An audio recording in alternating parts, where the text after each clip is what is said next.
specified assumptions and constraints in your scope management document or in your backlog, the invalidation, the opposite, the contrary of those states would be a risk. Like, for instance, if you are assuming that you are going to get at least, $1 million budget for the project, and you have done all the project planning based on that. Later on, when you get to know that the project budget has been cut short of 30%, and now you are not getting more than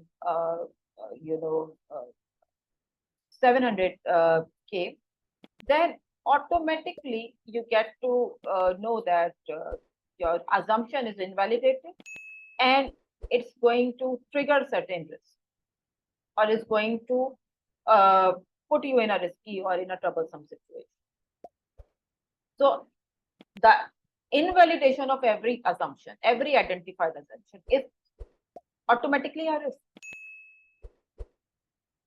If I'm assuming that the participants are getting everything in the class, and maybe 4 weeks down the lane or 4 months down the lane, I get to know that they have not understood it well, and my assumption is invalidated, that will automatically,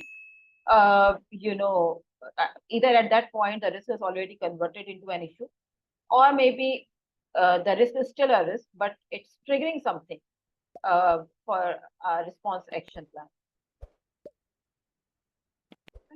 So this is exactly what we are doing over here. All the known presumptions and constraints. Constraint can be any limiting factor, anything which is stopping you or slowing you down with respect to planning and implementation in project is a constraint.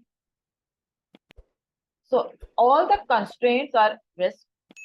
All the assumptions, and not the assumption, but their invalidation. What if they become false?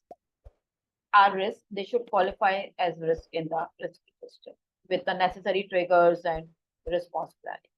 That what we are going to do if this assumption is nullified.